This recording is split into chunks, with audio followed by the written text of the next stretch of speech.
시작하겠습니다. 네, 일단은 오늘 그 도시설계학회 탄소중립도시위원회 1차 세미나고요. 어, 원래는 6월 달에 좀 진행을 하려고 했었는데 이제 여러 가지 학회 상황도 있고 저도 조금 다른 일들도 있고 해서 조금 늦어졌고요. 그래서 6월 달에 하려고 했던 세미나가 이제 지금 개최되어 있는 겁니다. 그래서 오늘은 일단은 수원시정연구원의 이제 최석환 박사님과 그 주식회사 가비의 김영수 이사님을 모시고 최근에 이제 진행됐던 그 환경부 시범 사업이죠. 탄소 중립 그린 도시 사업에 이제 수원시와 충주시가 선정이 됐기 때문에 이제 수원시에 이제 그 준비하시던 과정 그리고 했었던 이제 결과물 물론 이제 시작하셔야 되지만 어쨌든 계획서 수준이지만 그런 이야기들을 좀 들으려고 하고요. 그리고 궁극적으로 사실 좀 하고 싶은 얘기는 지금 탄소중립 기본법 상에서 탄소중립 도시를 이제 지정하도록 되어 있어요. 국토부랑 환경부가. 근데 사실은 이 사업도 그렇지만 이미 환경부가 이미 먼저 진행을 했고, 국토부도 서둘러서 뭔가 하려고 계속 준비를 하고 있었고, 이미 작년 말부터였던 것 같아요. 국토부는 그럼 어떻게 탄소중립 도시 가져갈 것이냐. 고민들은 여러 가지 있는데, 아직은 그거에 대해서 구체적인 얘기들이 모르겠습니다. 제가 아는 선에서 아직 없는데, 혹시 좀 더 아시는 사항들이 있을 수도 있고, 그래서 그런 이야기들을 좀 오늘 공유를 하려고 합니다. 그래서 첫 번째로는 오늘 목표는 최 박사님 그 발표를 듣고 전반적으로 수원시가 어떻게 준비했는가, 그리고 환경부의 탄소중립 그린도시는 어떤 특성이 있는 것으로 지금 보이는가, 물론 시범사업이지만 아직 네, 그걸 좀 얘기하고 장기적으로 이제 국토부가 또는 이제 우리 도시 설계의 관점에서 네, 탄소중립 도시를 가져가려면 어떻게 좀 우리가 좀 이렇게 세팅, 좀 준비 또는 어떤 방향 이런 것들을 좀 생각해야 되는가 그에 대해서 좀 이야기를 하려고 하고요. 일단 목표한 시간은 1시간 정도를 좀 진행하고자 합니다. 그래서 박사님 이제 발표 좀 듣고 같이 김영수 이사님 이제 그 토론해 주시고 저도 한번 좀 제 이야기를 좀 드리고 혹시 패널 중에서 생각이나 질문 있으시면 좀 받고 해서 마무리하는 걸로 진행하도록 하겠습니다. 네, 그러면 최 박사님 먼저 발표를 먼저 부탁드려도 될까요? 네, 제가 한 30분 이내로 짧게 발표 드리고요. 네, 그 김영수 이사님께서 돌아가는 상황을 잘 아시니까요. 좀 얘기를 들어보면 좋을 것 같습니다. 네, 감사합니다. 네, 화면 공유 아마 풀어놨을 겁니다. 네.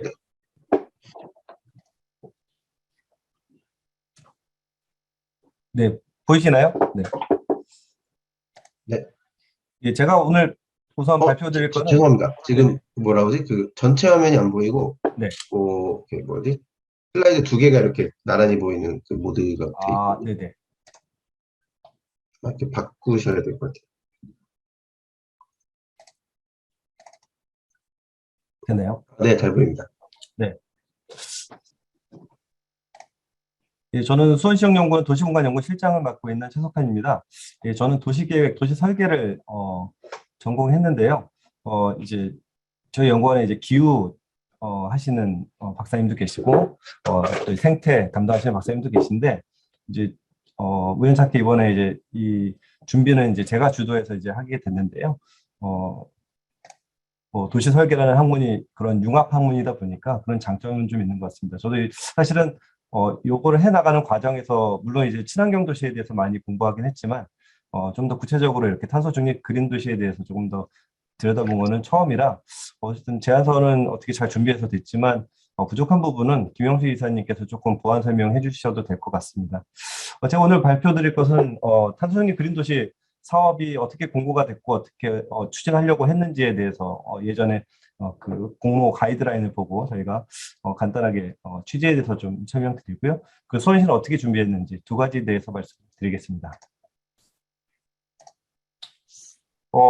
최근에 2020년 12월에 2050 탄소중립 추진 전략 또 이제 나오게 됐고 그리고 2030년 온실가스 감축 목표 상향 이런 취지가 좀 확대되고 있는데요. 그래서 탄소중립 사회로의 전환이 지금 본격화되고 있는 상황이고 그 과정에서 사실 산업 부분은 국가에서 책임지는 것들이 좀 많은데 실질적으로 또 가정이나 상업, 공공, 도로, 수송, 폐기 이런 것들도 굉장히 좀 중요한 분야인데 이건 대부분 또 지자체에서 또 관리하는 경우들이 많습니다. 그래서 중앙 차원에서 이런 지역 기업에서의 좀 탄소 중립 이행 및 확산 기반을 좀 마련할 필요가 있다라는 취지하에 이런 탄소 중립 그린 도시 시범 사업을 해서 한 5년간 이제 추진되는데요.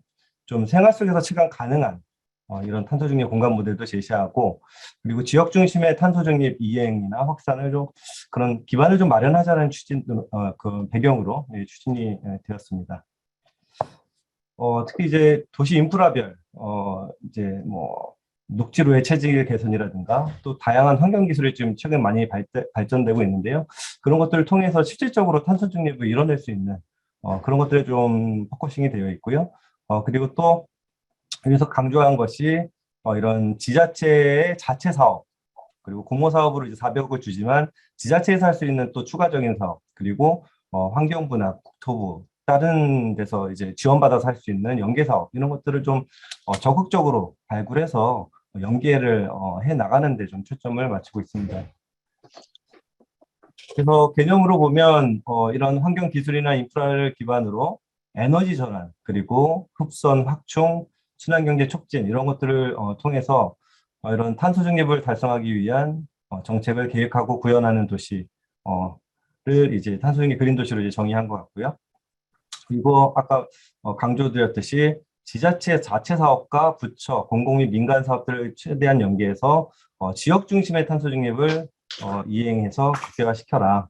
그리고 정량적인 목표를, 사실 이 정량적인 목표 제시하기가 쉽지는 않은데 앞으로 이런 정량적인 목표를 좀 더 제시할 수 있도록 하고, 그리고 이런 회복 탄력성 강화에 집중을 둠으로써 이런 기존의 정책 사업과 좀 차별화하는 방안, 이런 쪽으로 좀 제안이 되어 있었습니다.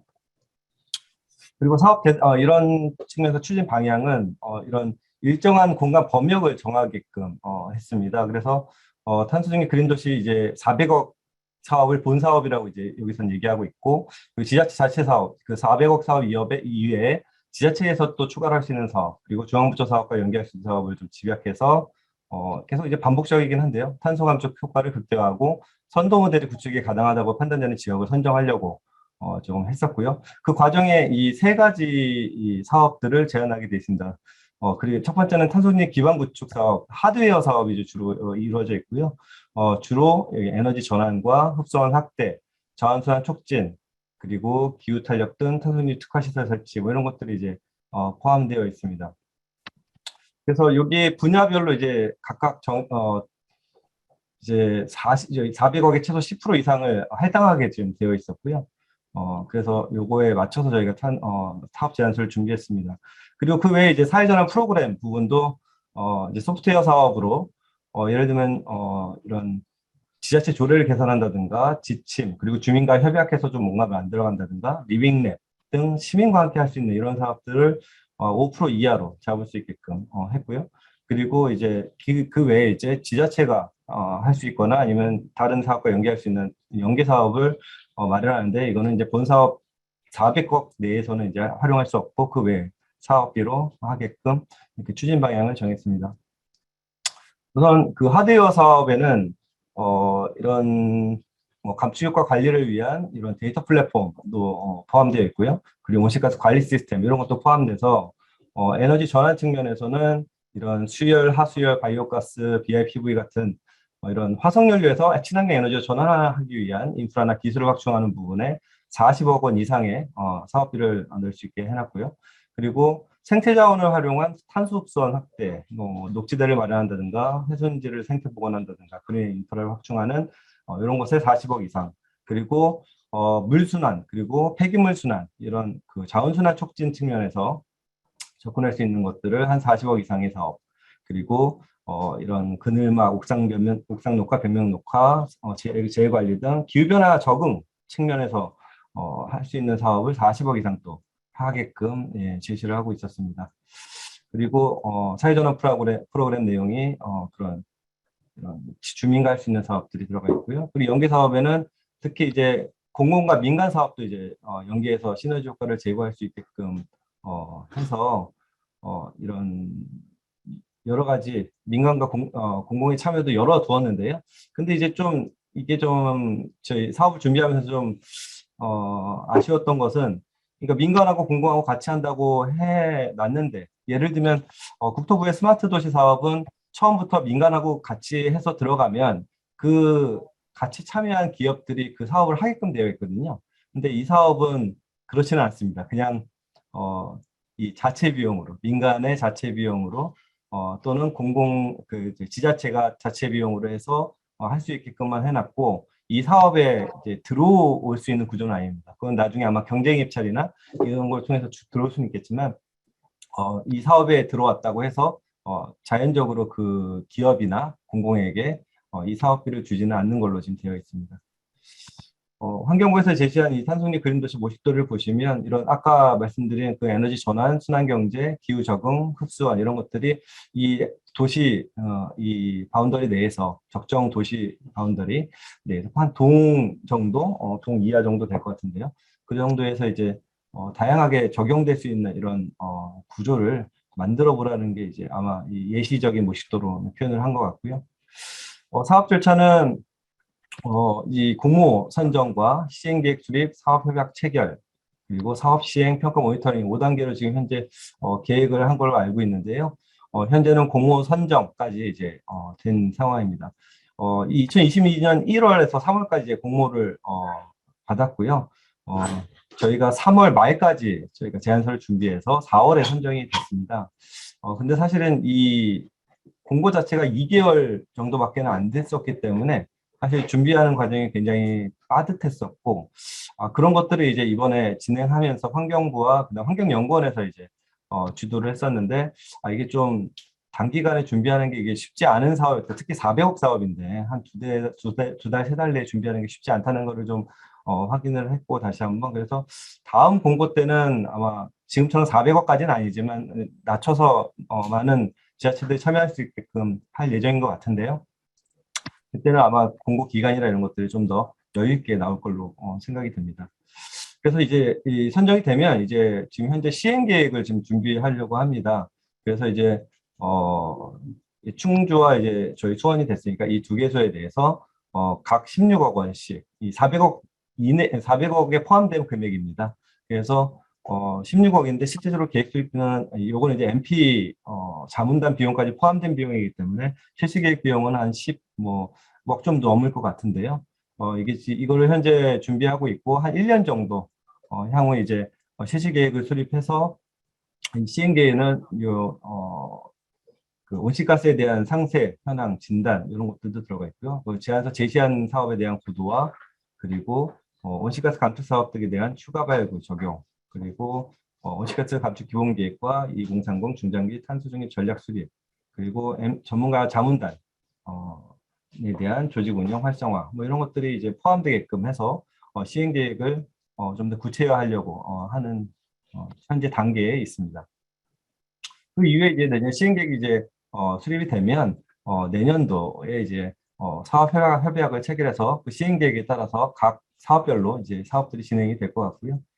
그리고 이제 실제 사업들이 이제 2023년 아마 하반기부터 되지 않을까 싶습니다. 현재 스케줄대로는 진행이 되고 중간 진단과 성과 확산 점검 이런 것들이 될 것 같고 특히 이제 심사위원분들이 이 8분이었나요? 6분이었나 하여튼 있었던 걸로 알고 있는데 그분들이 이제 전부 다 이 MP 자문단에 들어와서 사업 끝날 때까지 모니터링을 하는 걸로 그렇게 알고 있습니다.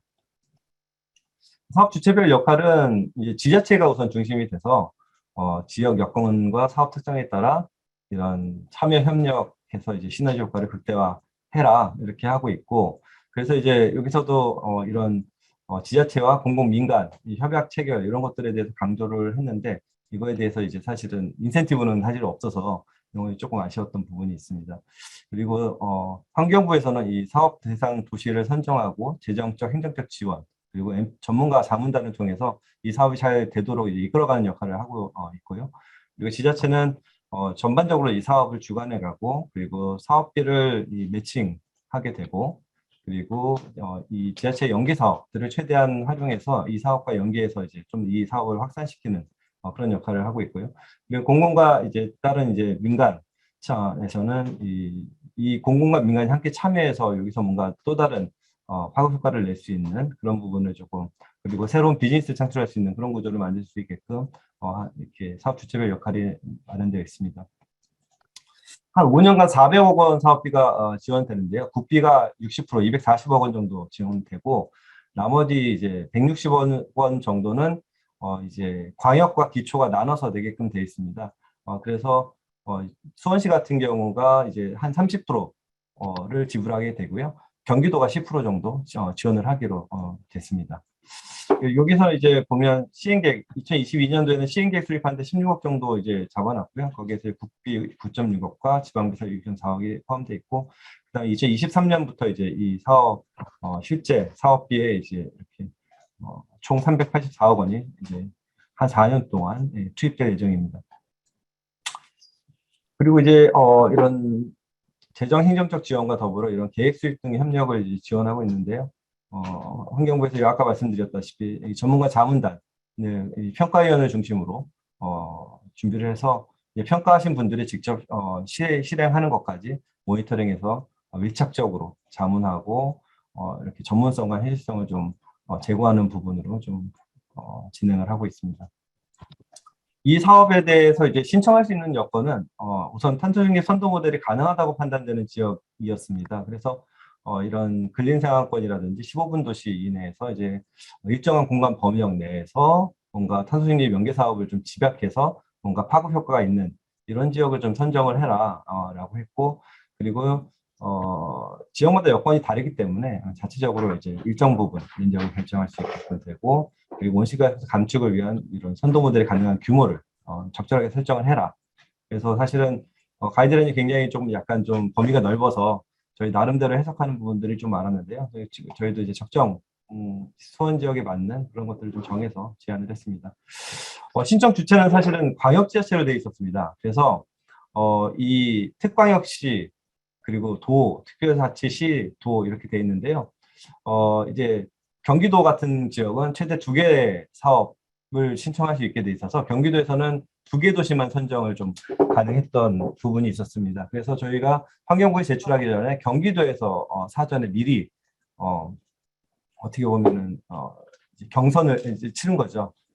그래서 저희가 이제 선정이 됐었고요. 저희가 이제 부천이었나요? 거기가 됐던 것 같고요. 그리고 이제 세종특별자치시나 제주특별자치도는 이제 1개만 신청하게 돼서 각각 이제 도에서 올라온 또는 그 광역지자체에서 올라온 자치단체끼리, 기초자치단체끼리 또 이제 경쟁을 펼쳐서 최종 2개가 선정이 되었습니다.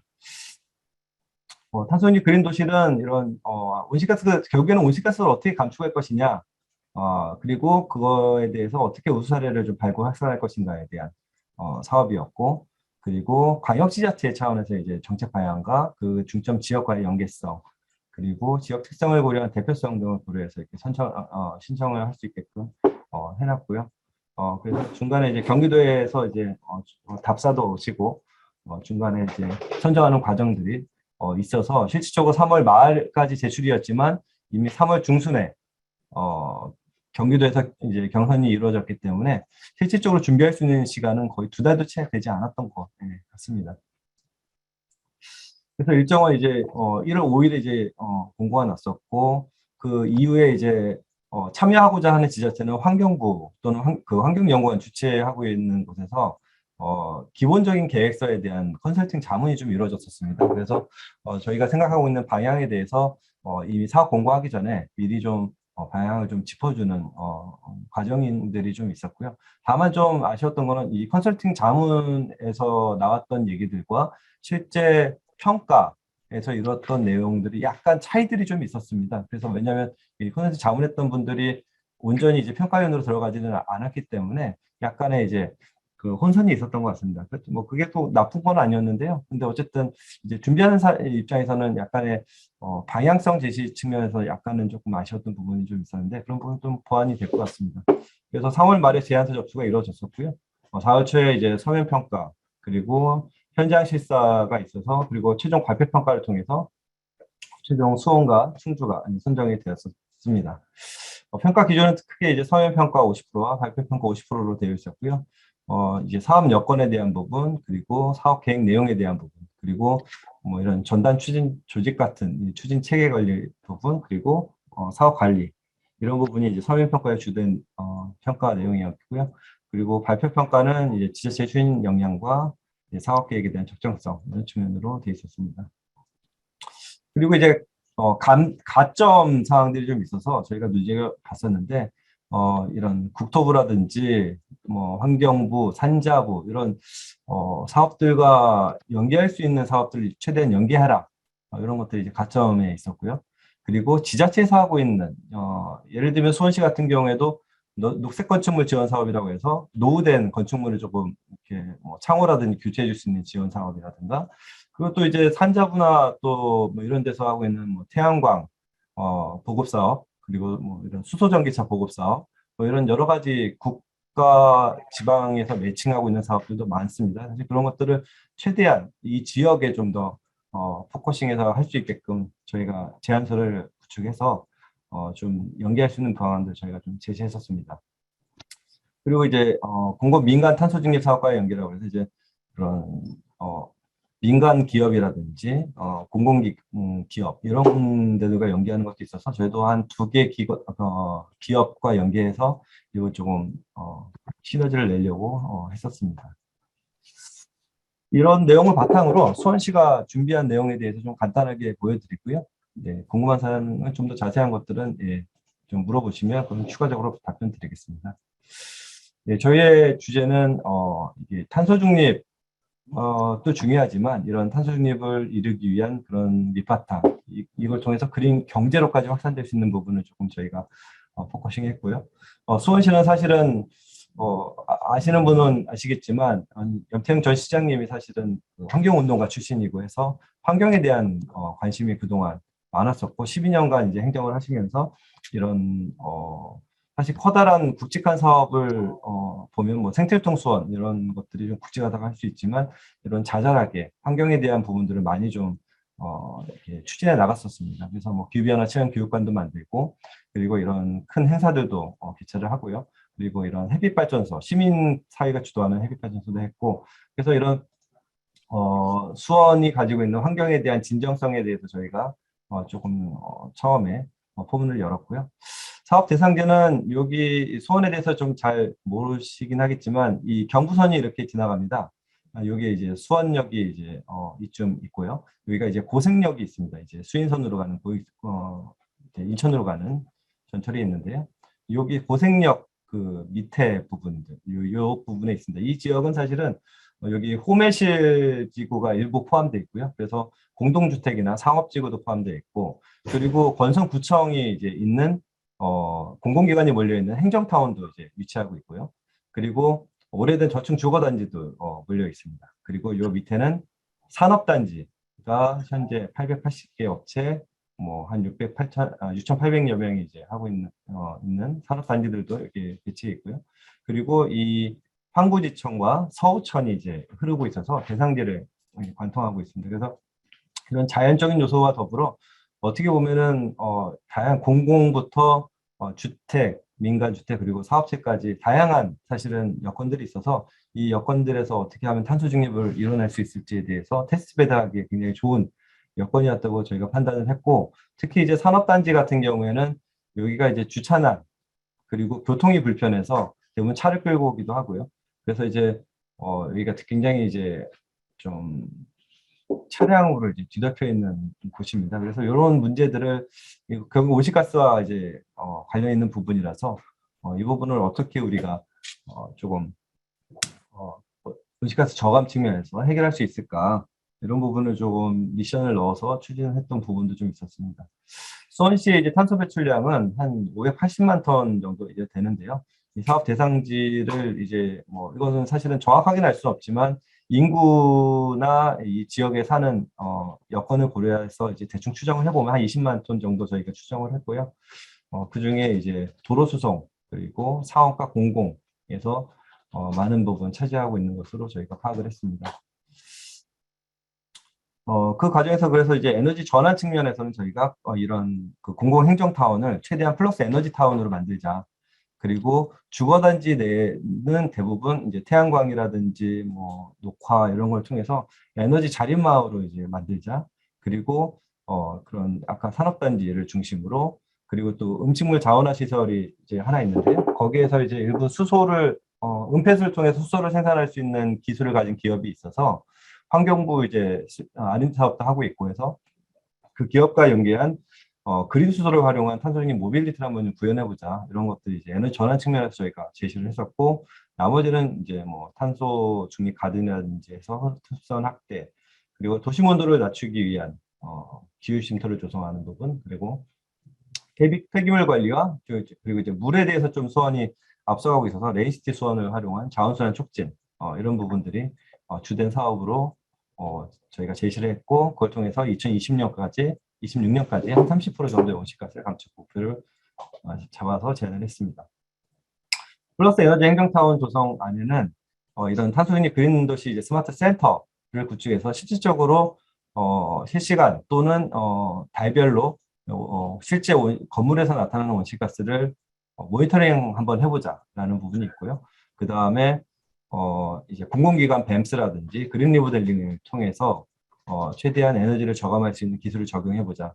그리고 건설구청 내에는 아주 커다란 5개 주차장이 있습니다. 또 그리고 옥상도 넓고요. 그래서 그런 공공기관 안에 있는 5개 주차장과 옥상을 활용해서 태양광 발전을 최대한 여기다 깔아서 플러스 에너지를 실현할 수 있게끔 해보자. 그리고 이 전기차가 점점 늘어나는 상황에서 그런 태양광이나 이런 것들을 활용해서 전기차 전용 충전소도 만들고 그 다음에 여기 실험적으로 플러스 에너지 건물을 하나 만들어 보자라는 것들이 주된 내용이 포함되어 있습니다. 그리고 에너지 자립 마을은 대부분 연계 사업으로 이루어져 있는데요. 이제 그 관련 민간 기업에서 하고 있는 그 산자부 사업과 연계한 이제 건물 에너지 관리 시스템을 적용하자. 그리고 신재생 에너지, 뭐 스마트 계량기 뭐 이런 것들인데요. 그리고 신재생 에너지 주택 지원, 그러니까 뭐 옥상에다 설치하는 이런 사업들이 지금 국가와 지자체 매칭으로 지금 진행되고 있는데요. 그런 사업들도 이게 연계하고 그리고 이제 미니 태양광 사업은 그 공동주택 베란다에다가 설치하는 사업입니다. 이거는 경기도하고 수원시하고 매칭하는 사업인데요. 이런 것들도 여기다 넣어놨고 아까 말씀드린 녹색 건축물 지원 사업 이것도 이제 여기에 좀 넣을 수 있는 방안. 그리고 네, 그리고 가정용 스마트 전력 플랫폼 이것도 넣어놨습니다. 그리고 세 번째는 그린 수소 중심의 탄소중립 모빌리티 실현은 여기 이제 기존에 아마 충주에서 하고 있는 방식이 수소를 발생하는 이제 바이오가스를 활용한 방법이고요. 지금 저희가 같이 하고자 하는 기업에서 제안한 거는 이 음식물 폐기물을 전기활성 미생물 분집을 통해서 순도 99%의 수소를 발생하는 이제 음식물 처리장에 이제 옆에 있으면 되는데요. 요걸 한번 해보자라고 저희가 제안을 했고, 근데 사실 이게 지금 현재 약간은 실제 지금 바로 적용할 수는 없는 단계여가지고, 이게 만약에 어렵다고 하면은 이제 충주시와 같이 할 수 있는 사업도 저희가 동시에 제안을 했습니다. 그래서 이걸 토대로 수소를 생산하게 되면 그 수소를 공공이 운영하고 있는 차량을 다 수소 차량으로 저희가 좀 하는 방안이라든지 그리고 이런 수용답션 모빌리티라든지 이런 걸 통해서 또는 순환 전기버스, 저희 순환 수소버스 이런 것들을 통해서 한번 정의해 보려고 하는 좀 생각은 가지고 있는데 이건 좀 실시 계획에서 좀 더 구체화시켜야 되는 내용 같습니다. 그리고 이제 탄소 중립 가든과 이제 탄소 상쇄 숲을 저희가 만들어서 이 대상지 내 곳곳에 탄소 중립 가든 그리고 상쇄 숲, 그리고 학교 숲 조성 그리고 아까 말씀드린 항구지천과 서우천이 있는데요. 이런 부분을 좀 더 자전거 타고 다니기 좋게 또는 이런 걷기 좋은 환경으로 만들기 위해서 이 녹지를 좀 더 풍부하게 확대해서 쾌적한 도시 환경을 만드는데 저희가 좀 비용을 좀 마련했습니다. 근데 다만 요 포장하는 비용은 아마 못 쓸 거고요. 여기 아마 녹지 조성 비용만 아마 쓸 수 있는데 이런 녹지를 확대하는 부분을 저희가 좀 제안을 했고요. 그리고 이제 도심 온도를 어떻게 낮출 수 있을 것인가에 대해서 풀 루프와 그리고 이 통학로 주변의 풀 페이브먼트 이런 것들은 사실은 좀 약간 어떻게 보면 좀 보여주기식 홍보식일 수도 있지만 어느 정도 필요하다고 저희가 판단을 했고, 그리고 이제 아파트 주변에 방음벽 벽면 녹화, 그리고 스마트 정류장이라고 해서 사실 여기가 조금 어, 약간 어렵게 사시는 분들이 좀 많고 오래된 주택단지가 많다 보니까 특히 노인 인구 비율이 좀 높거든요. 그래서 그런 분들이 사실은 어, 무더위에 이제 취약할 수 있기 때문에 그런 좀 더 쾌적한 환경에서 이제 그 대중교통 이용할 수 있게끔 이런 기후 쉼터 정류장, 그리고 지금 폭염이 이제 이루어졌을 때 대피소로도 활용할 수 있게끔 저희가 제안을 한 부분이 있습니다. 그 외 연계 사업으로도 그 그린 커튼 조성이라든지 이런 것들을 좀 연계하려고 하고 있습니다. 그리고 어, 이제 자원순환 부분에서는 이런 폐기물 스마트 수거 시스템을 이제 우선은 제안을 했는데, 사실은 요거만 40개 10억 넣기에는 조금 약간의 무리수가 있어서 우선 제안이 이렇게 돼 있지만, 실시 계획에서는 실질적으로 공동주택보다는 사실은 저층 주거단지에서 이런 폐기물 수거가 좀 어려움이 있거든요. 거기서 어떻게 스마트하게 좀 수거할 수 있을지, 이런 것들에 대해서 조금 더 실시 계획에서 조금 논의가 될 것 같고요. 그 외에 이제 레인시티라고 해서 수원시가 이제 빗물 활용하는 부분들 좀 많이 좀 제안을 하고 있는데, 이 도로변에 이제 빗물 분사 장치 이런 것들을 설치해서 여름철에 이제 도시를 식혀주기도 하고요. 그리고 빗물을 최대한 활용하는 부분. 그래서 녹지에 이제 빗물을 또 식수로 쓸 수 있는 이런 것들을 좀 제안을 했습니다. 그리고 저희가 사실 좀 크게 방점을 찍은 것 중에 하나는 이 탄소관리 비서 CN이라는 어떻게 보면은 앱인데요. 이게 사실 이거 제안하게 된 배경은, 저희가 아무리 하드웨어를 조성하고 좋은 프로그램을 만들어도 시민들이 참여하지 않으면 사실은 좀 쉽지 않은 부분들이 많아서, 시민들을 어떻게 참여시킬까를 이제 구상을 하다가, 그러면 조금이라도 환경에 관심이 있고 내가 탄소 중립적인 생활을 하고 있는 사람들에 대해서는 그만큼의 참여를 하면 보상을 할 수 있게끔 좀 시스템을 만들면 좋겠다. 그래서 나의 이제 저희가 이제 스마트 계량기 사업을 이제 산자부 사업과 연계해서 아파트라든지 이런 데 이제 설치할 건데, 그러면 실시간으로 내 전기 정보, 전기 사용 정보라든지 이런 것들을, 에너지 사용 정보를 알 수 있거든요.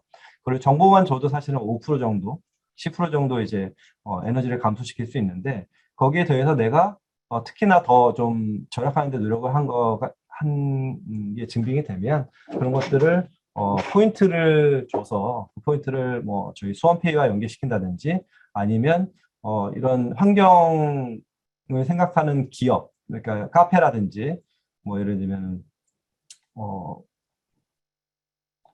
재활용, 플라스틱 컵을 사용하지 않는다든지, 바이오 플라스틱을 사용한다든지, 이런 기업들한테, 기업에서 그 포인트를 쓸 수 있게끔 연계해 준다든지, 뭐 이런 것들에 대해서 저희가, 요 앱을 통해서 좀 더 실현할 수 있지 않을까라는 구상에서 저희가 제안하게 됐고요. 그리고 그 외에 이제 다양한 주민 홍보라든지 시민가 할 수 있는 리빙내 사업, 이런 것들을 좀 넣어놔서 한 20억 정도를 저희가 제안했습니다. 그래서 저희가 사실 좀 제안하고자 했던 거는 요 그림이 이제 좀 핵심일 것 같은데요. 수원의 탄소 중립 라이프를 이제 실현을 하면 그만큼 내가 나한테 이득이 된다라는 것들인데, 그래서 예를 들면 자고 일어났을 때 이 앱을 통해서 오늘의 탄소 중립 미션을 예를 들면 제시하게 되면, 내가 예를 들어 오늘은 대중교통 타고 가는 날이라든지 하면 대중교통을 타고 갔을 때 그만큼 이제 포인트를 작지만 지불하고, 그리고 내가 출근을 했을 때는 이런 그린웨이 조성 사업을 통해서 가장 쾌적한 이 도심 환경을 통해서 버스 정류까지 이동하고, 그리고 스마트 정류장을 통해서 쾌적하게 이 수소버스를 기다리고 수소버스로 주변 지하철역까지 편안하게 가서 출퇴근을 할 수 있게끔 하고, 그리고 이제 출근을 하면 그 산업단지나 이런 업체에서는 이런 태양광으로 만들어진 전기로 이제 뭐 컴퓨터를 사용한다든지 업무를 보고, 그리고 종이가 없는 이런 그런 업무 환경을 만들고, 그리고 이제 뭐 예를 들면은 이 앱을 통해 전기차 충전이 되는 곳이 어딘지, 그리고 맛집에 전기차 충전소가 있으면 거기 가서 이제 할 수 있게끔 정보를 주고, 그리고 그 맛집에 내가 얻은 포인트로 결제를 한다든가, 뭐 이런 식으로 내 일상생활 속에서 우리가 제안한 다양한 사업들이 실제로 내 일상생활에서 연계돼 있고, 내가 거기에 동참할 경우에 사소하지만 포인트를 지급해 나감으로 인해서 시민들의 관심과 참여를 유도하는 부분, 이런 부분을 저희가 조금 더 강조를 했던 부분입니다. 그래서 아까 말씀드린 이 부분이 이제 산업단지가 위치한 곳이고요. 여기 고생역이 있습니다. 여기 이제 저층주거단지와 이 주변에 네, 좀 오래된 주거단지들이 좀 많이 있고요. 그리고 여기가 이제 공공기관들이 몰려 있는 이제 행정타운이 있고요. 이 호메실 지구의 끝자락에 있는 공동주택과 상업지구도 포함되어 있습니다. 그리고 이제 저희의 주요 중요한 자원인 음식물 처리장, 여기서 이제 아마 수소가 생산될 것으로 저희가 좀 생각하고 있습니다. 그래서 약 30%의 온실가스 감축을 목표로 하고 있고요. 태양광 에너지, 그린수소 생산, 그리고 건물 에너지 저감, 그리고 대중교통 이용률 30% 증가, 이런 것들은 구체적인 사업 목표를 저희가 제시를 했습니다. 특히 저희가 2040년 도시기본계획을 수립하고 있는데 저희 연구원도 참여하고 있습니다. 여기 이제 탄소 중립 실현을 위한 방안들을 일부 좀 녹이려고 하고 있고요. 그리고 탄소 중립 지원 센터, 리빙랩 플랫폼을 구축을 해서 좀 더 지원된 성과를 확산하고, 그리고 SPC 같은 특수목적 법인 설립을 통해서 예를 들면 수소를 생산하게 되면 그 판매 금액을 민간 기업과 좀 나누고, 공공에서는 그거를 다시 이 탄소중립 그린도시 사업에 다시 재투자하는, 또는 이런 시민들한테 줄 포인트 비용도 좀 필요하거든요. 그런 것들을 이런 수익 모델을 통해서 좀 실현할 수 있는 이런 부분을 좀 저희가 구상하고 있습니다. 공모사업은 한 28개 사업에 400억 정도 저희가 제안을 했는데요. 연계 사업으로는 한 저희가 뭐 있으면 이제 그거 모아서 최대한 연계할 수 있는 것들을 모아서 한 43개 사업 955억을 좀 제안했는데, 사실은 뭐 이건 약간 조금 부풀린 부분도 없잖아 있지만 어쨌든 최대한 지자체에 있는 사업들 다 연계하겠다라고 저희가 제안을 좀 했고, 그리고 탄소중립 지원센터를 마련해서, 이거 환경부에서 사실 지원해주는 사업인데요. 이걸 통해서 수원시와 저희 연구원 도시공사재단 이런 실제 이것들을 이제 관장해 나갈 수 있는 기관과 연계해서 시민과의 호흡이라든지 전문가 연계, 그리고 실질적으로 이 사업이 잘 되고 있는지에 대한 모니터링, 이런 것들을 저희가 이 지원센터를 통해서 좀 실현해 나가려고 하고 있고, 그리고 이제 반영이 될지 모르겠지만 저희가 이 사업과 특히 탄소 중립 전반적인 것들을 이제 관장할 수 있는 탄소 중립 추진단을 좀 이제 넣는 것을 저희가 좀 별도로 제안을 했습니다. 네, 여기까지. 그래서 뭐 이거는 이제 간단하게 저희가 이제 제안했을 때 그 시민사회라든지 이런 부분들, 그런 분들의 사실 인터뷰 내용까지 넣어서 저희가 전략적으로 좀 제시를 했던 부분인데요. 시간 관계상 이거는 생략하고 저희 발표는 여기까지만 하겠습니다. 네, 감사합니다. 네, 감사합니다. 네, 수고해 주셨습니다. 딱 진짜 거의 30분 맞춰주셔가지고, 네, 제가 앞에 좀 제가 제 소개랑 뭐 이야기를 좀 드렸기 때문에 그 정도 된 것 같고요. 이제 바로 김영수 이사님께 좀 토론을 좀 부탁드리고, 네, 그리고 패널에서 조금 질문 들어온 게 뭐 많지는 않은데 하나 있어가지고 그것도 좀 전달해드리면서 같이 좀 토론을 하면 좋겠습니다. 네, 김영수 이사님 부탁드리겠습니다. 네, 안녕하세요. 예, 주식회사 가비의 김영수입니다.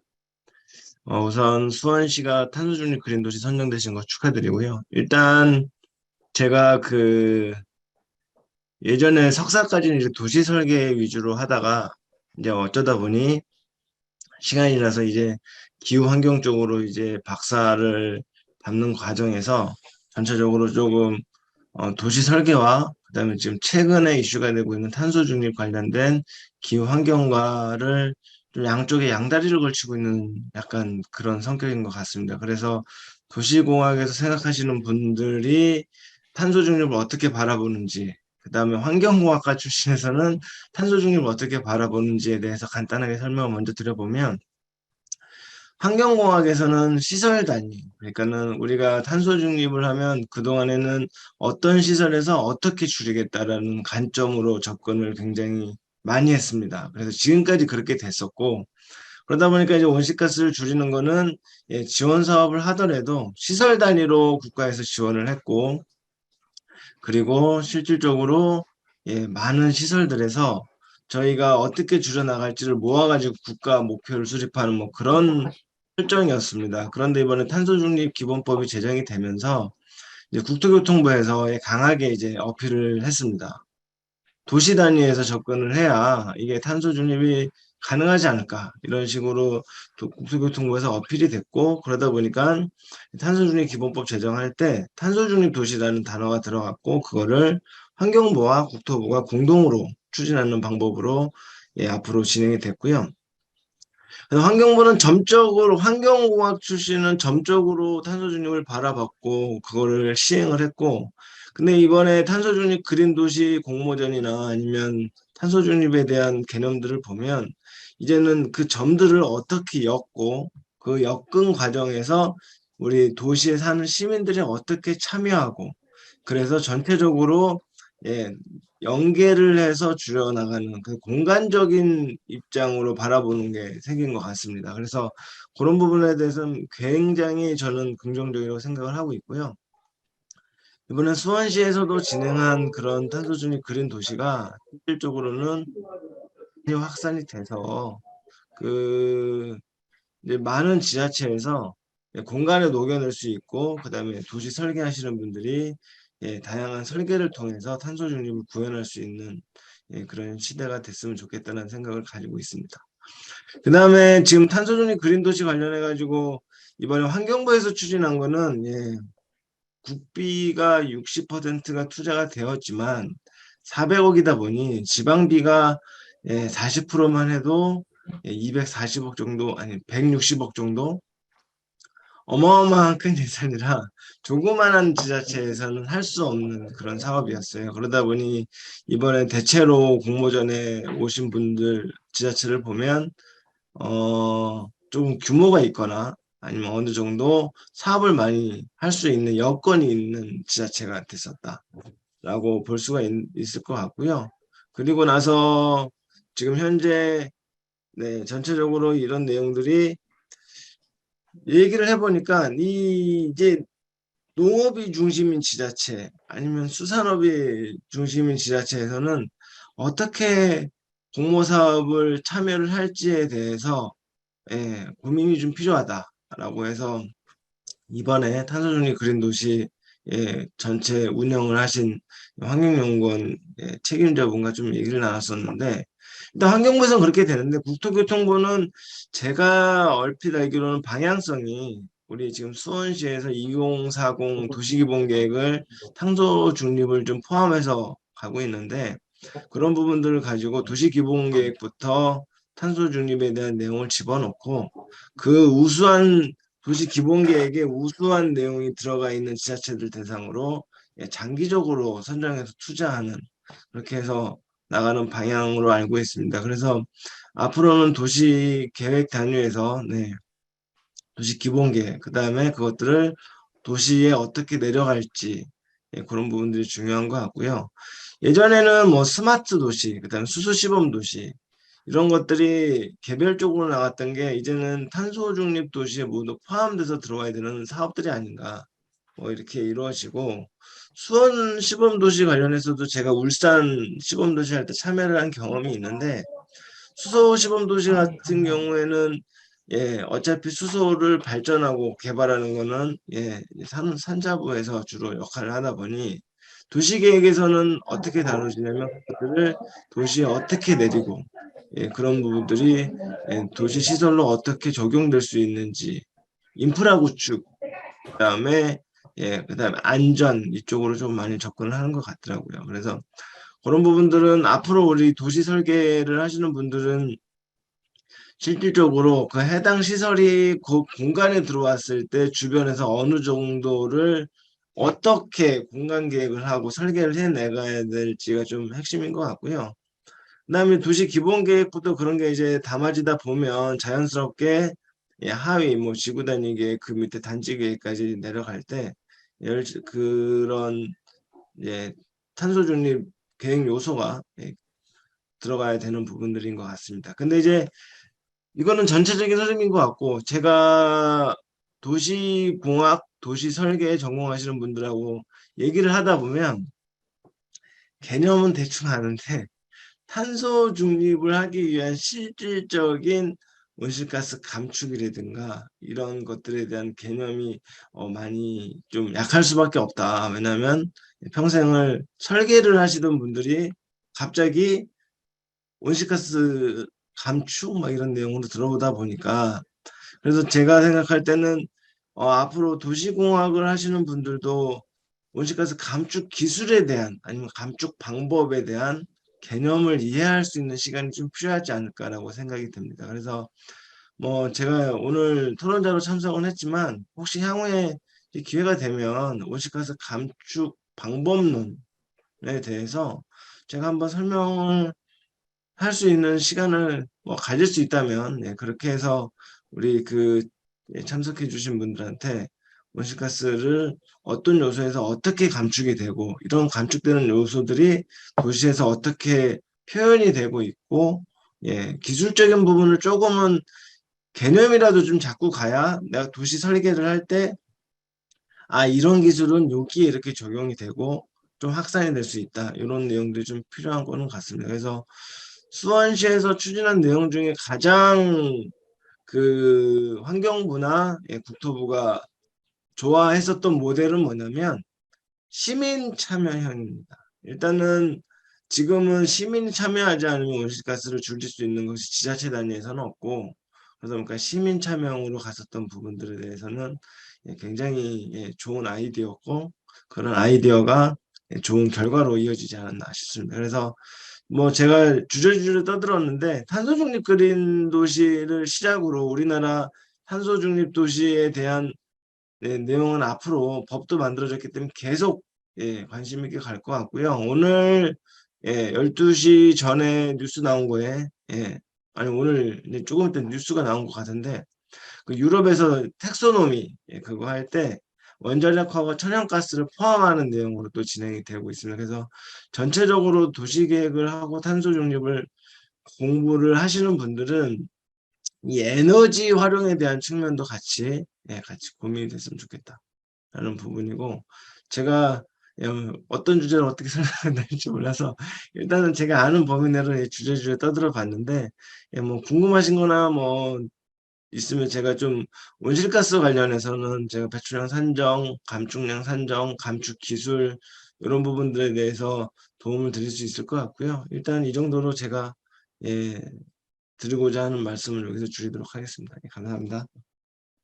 네, 감사합니다.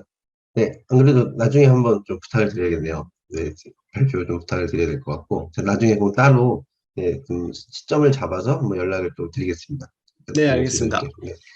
실제로 저도 뭐, 지정 토론자는 아니지만 좀 말씀을 좀 드리면, 전반적으로, 그런 생각들을 많이 합니다. 이사님 말씀하신 대로, 저희가 대략적으로 개념적으로는 알아요. 탄소 중립, 정확하게 탄소 중립이라기보단 탄소를 줄이기 위해서 이러이러한 것들을 해야 된다라는 것들은 이제 워낙 해외 사례들이 많이 소개가 되고 아이템 중심으로 이제 많이 이제 책자나 뭐 논문들에서 좀 다뤄지다 보니까 이제 도시 설계 하시는 분들, 뭐 도시 계획 하시는 분들, 심지어 뭐 건축 계획이나 이렇게 하시는 분들조차도 이제 대부분은 이제 좀 개념적인 부분들은 이제 많이 아시는데 실제로 이게 어떻게 얼마나 줄어드는지 그리고 요게 돌아가려면 뭐가 있어야 되는지 사실 그런 것들에 대해서 구체적으로 이제 잘 아시기 어렵기도 하고 사실 어떻게 보면 그런 걸 깊이 있게 고민해 볼 기회나 뭐 그럴 필요도 사실 별로 없으셨어요. 실제로 저도 뭐 첫 회의만 참여했었습니다만 여기 수원시 요거 준비할 때 처음 갔을 때도 어떻게 이사님이 그때 아마 얘기하셨을 거예요. 발전 전환 부분이 되게 중요하고 그 전환에 대한 소스를 찾아야 된다고 하셨는데 그래서 저도 이제 막 공부하고 생각해보고 막 그러다 보니까 근데 진짜 아무것도 모르는구나. 어떻게 해야 뭐 수소가 뭐 이렇게 나오는지 진짜 정말 많은 건 다 구생수소밖에 없어요. 그러니까 이거 어떻게 해야 되지? 뭐 이런 생각도 막 들고 어떤 에너지원들을 활용해야 뭐 탄소를 저감할 수 있고 또 전환을 만들어낼 수 있을까를 사실 어떻게 보면 그때 처음 고민했던 것 같아요. 그 전에 그냥 이런 게 있어 정도만 생각했지 이게 어떻게 이렇게 서로 이렇게 고리처럼 연결돼서 이렇게 움직일 수 있는지 그리고 또 이게 어디로 또 가야 되는지 뭐 이런 것들에 대해 사실은 좀 깊이 있게 생각을 안 해본 것 같고 뭐 제가 뭐 대단한 전문가라고 생각되지는 않지만 아마 저희 분야 전문가분들 대부분 다 좀 비슷한 생각들을 갖고 계시지 않을까라는 생각이 좀 들고요. 그래서 차근차근히 저희 요 위원회에서 뭐 사실 제가 좀 포부 있게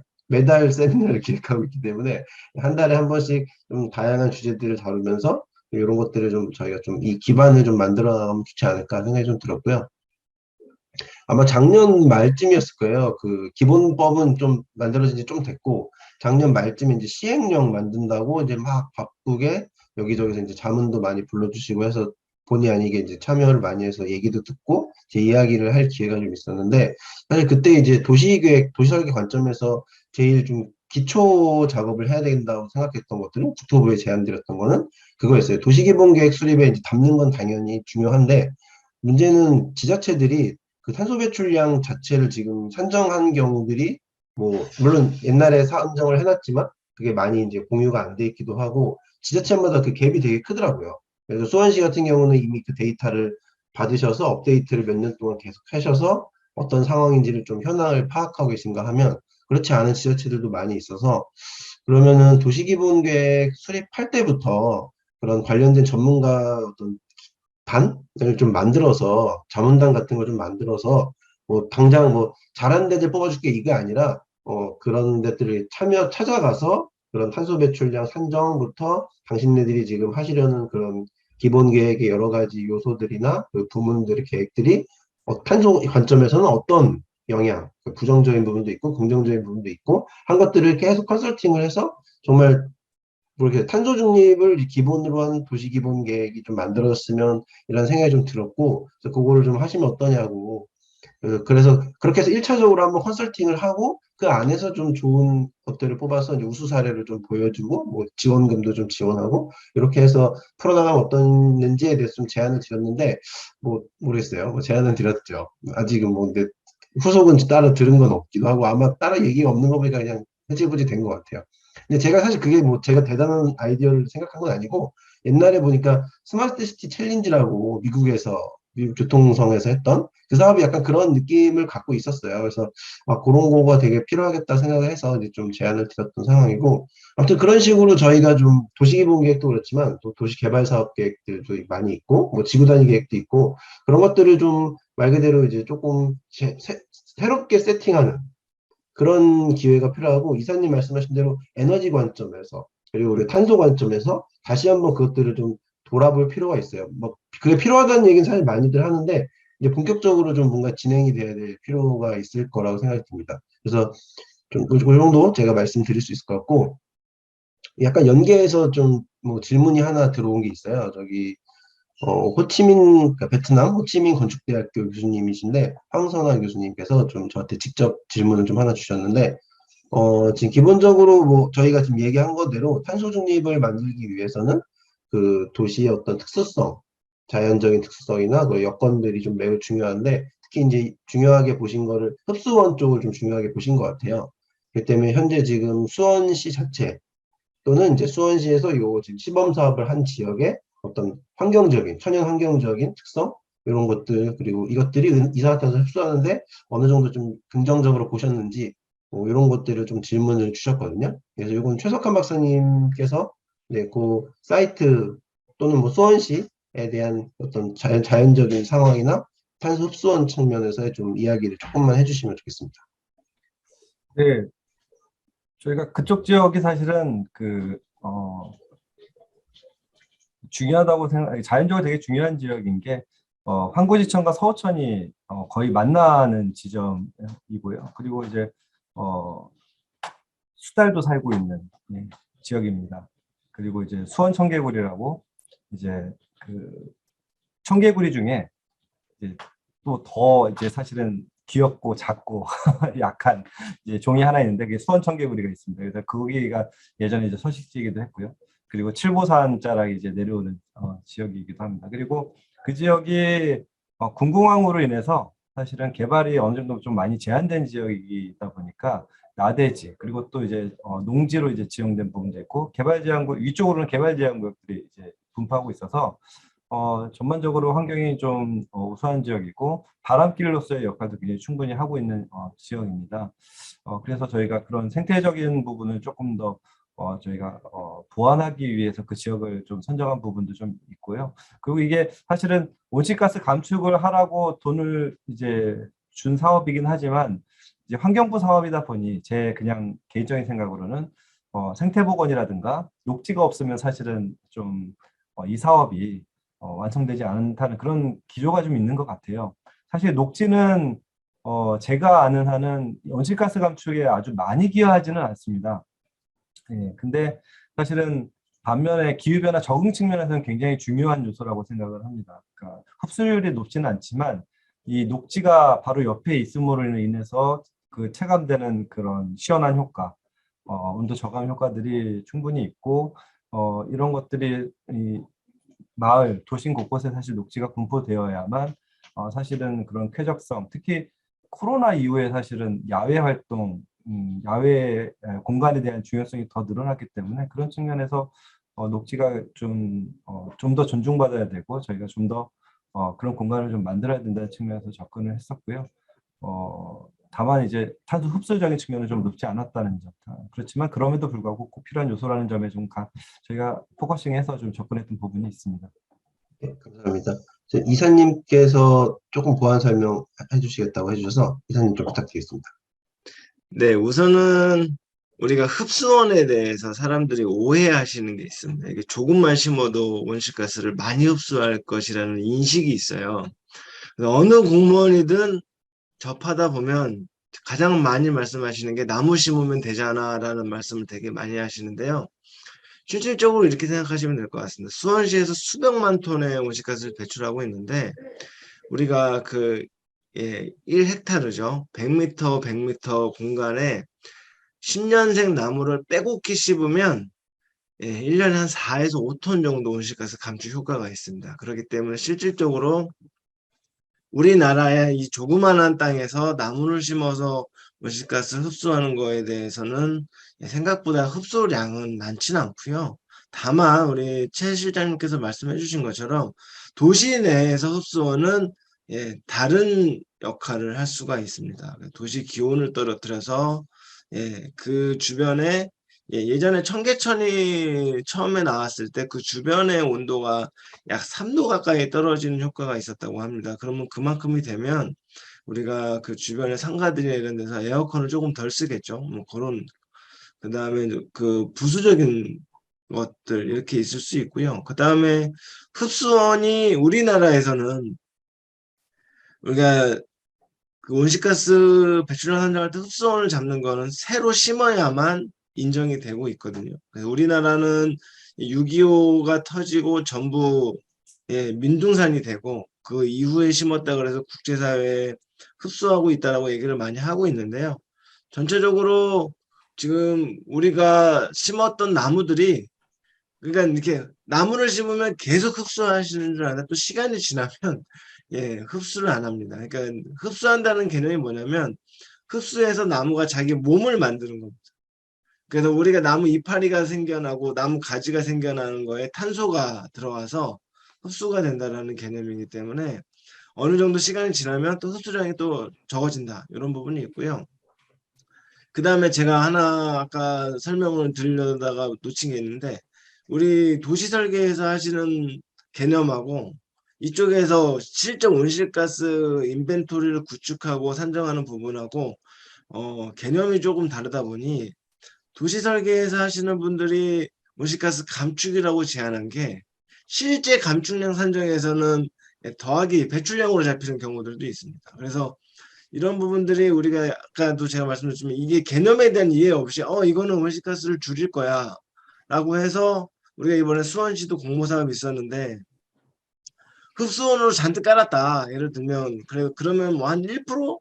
자신들이 계산하는 방식이 조금 다를 수는 있지만 뭐 그렇게 줄이거나 굉장히 부족할 수도 있다. 이런 것처럼 우리가 도시 설계하시는 분들이 이제 다양하게 도시 공학적으로 접근했을 때 온실가스 감축량을 산정하는 개념들에 대해서 이해가 안 되면 이런 공모 사업이나 어떤 사업 제안을 했어요. 예를 들어서 어느 엔지니어링이나 어느 뭐 대학에서 여러 가지 제안을 했는데 반대로 오히려 마이너스 요소가 될 수도 있습니다. 개념을 모르네. 뭐 이렇게 평가하시는 분이 환경적으로만 보면 그래서 조금 감축에 대한 이해, 흡수원도 굉장히 좋은 일인데 감축에 대한 이해랑 이런 부분도 조금 더 필요한 것 같습니다. 네, 그래서 흡수원은 굉장히 필요한 요소인데 우리가 생각하는 것만큼 많이 효과가 있는 건 아니다. 이렇게 이해를 해주시면 될 것 같습니다. 네, 네, 감사합니다. 감사합니다. 네. 네, 이렇게 지금 패널에서 질문 들어온 거는 이제 그 정도였고요. 혹시 또 좀 화면을 끄고 계시지만 좀 궁금하신 거나 좀 하시고 싶으신 말씀이 있으신 분이 계실까요?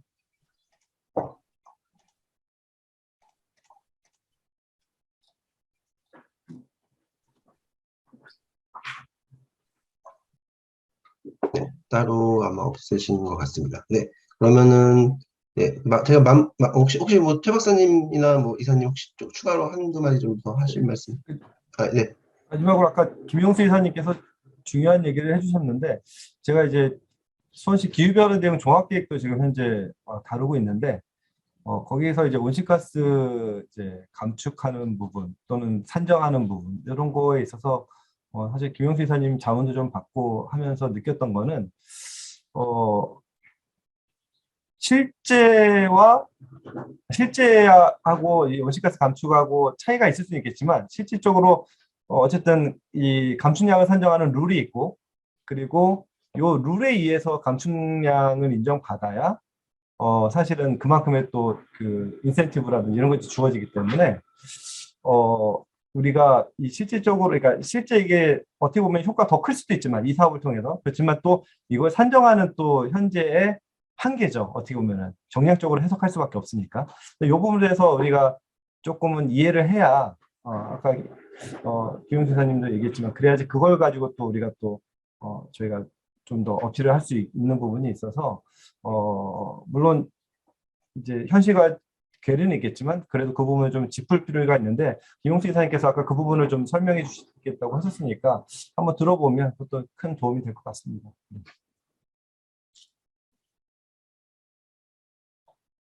네, 감사합니다. 혹시 이사님 혹시 추가적으로 말씀하실 게 있으실까요? 네, 뭐 이렇게 토론자로 예, 초대해 주셔서 감사하고요. 제가 원래 뿌리가 도시 설계다 보니 많은 도시 설계에도 관심을 가지고 있고, 또 우리 전문가들이나 우리 학회 회원분들 모두 조금 앞으로도 이런 부분들이 조금 많이 도움이 될 수 있는 부분이 있다 그러면, 이게 예전에도 그런 게 있었거든요. 그 환경하고 도시하고 계획하는 요소들이 차이가 있다 보니 환경 계획이라는 요소도 생겨나고, 뭐 그런 것처럼 이게 아마 중간을 이어주는 고리가 좀 필요하지 않느냐라고 봤을 때, 뭐 제가 그래도 도시공학에 대해서 이해도 좀 있고, 지금 현재는 탄소 관련된 전문가로 좀 활동을 하고 있다 보니까, 그런 부분들에 대해서 앞으로도 제가 뭐 도움을 드릴 수 있도록 하고요. 제가 앞으로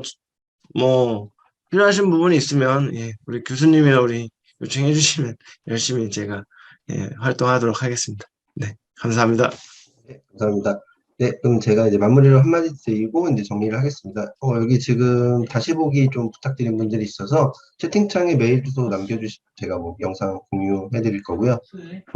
그리고 이제 뭐 사실은 이제 최 박사님께서도 이제 좋은 발표해 주셨고 이사님께서도 이제 좋은 내용 얘기해 주셨고, 사실은 모르겠습니다. 저도 뭐 계속 공부를 해 나가고 있는 과정이고, 아마도 많이들 계속 공부를 좀 해 나가시면서 관심을 가져주셔야 될 것 같아요. 사실은 어떻게 보면 뭐 한 2010년 전으로 해서 사실 이런 논의가 한번 출발은 했지만 중간에 좀 뭐 이렇게 수그러드는 기간이 또 한 5, 6년 정도 있었다는 생각이 들어요. 물론 열심히 그래도 환경부나 관련자분들은 열심히 노력들을 해 오셨지만 사실은 크게 스포트라이트를 잘 못 받기도 하고, 좀 특히 우리 도시 측면에서는 좀 약간은 좀 관심이 약간 꺼져졌던 것 같아요. 뭐 저는 그럼에도 불구하고 아무도 관심이 안 갔지만 꾸준히 그냥 그걸 박사 논문도 쓰고 그냥 하긴 했었는데, 뭐 다행히 뭐 재작년쯤부터 다시 이제 관심들도 가지시고 어쨌건 해야 되는 일이 됐으니까 하고 있다고 생각이 들어서 좋은 기회라고 생각됐고, 사실 이제 관심들도 이제 많이 가지실 것 같아요. 실제로 논문들도 보면 꽤 이제 다시 이제 설계학회 쪽으로 관련 논문들이 조금씩 나오는 거 보니까 관심들도 많이 가지시는 것 같아서 이제 다시 이제 공부해 나가면서 출발을 하면 되지 않을까 생각이 들고요. 사실은 뭐 유럽 같은 경우는 기후 중립과 스마트 시티라고 아예 그냥 그 뭐랄까요, 모토를 딱 세워서 발표를 하더라고요. 사실은 스마트 시티와 따로 가는 게 아니잖아요. 그렇기 때문에 우리가 이제 같이 관심을 갖고 그 기술들을 활용하고 거기서 썼던 방법론들을 같이 우리 이제 기후 중립을 달성하는데 탄소 중립을 만들어 나가는데 좀 활용하면 훨씬 더 시너지가 나지 않을까 생각이 들고요. 그래서 좀 딴 길을 갔다 생각하지는 않고 이제 어떻게 보면 다른 준비를 해서 더 열심히 많이 뛰어나갈 수 있도록 준비를 했다라고 좀 긍정적으로 보고 있습니다. 그래서 좋은 기회, 그래서 여러분들과 함께 좀 많이들 토론 그리고 공부할 수 있는 기회가 있으면 참 좋겠고요. 요 위원회를 이제 좀 시작을 했으니까 최대한 매달 좀 이렇게 여러분들 모셔서 좀 다양한 이야기들 듣고 네, 여기 계신 오늘 오신 최 박사님도 그렇고 김영수 이사님도 제가 자주 좀 모셔서 좀 좋은 의견들 많이 들었으면 좋겠습니다. 네, 이 정도로 정리하도록 하겠습니다. 그래서 아까 말씀드린 대로 채팅창에 이렇게 메일 주소 많이 남겨주시면 네, 제가 관련된 자료 공유해 드리도록 하겠습니다. 네, 오늘 수고해 주셨고요. 감사합니다.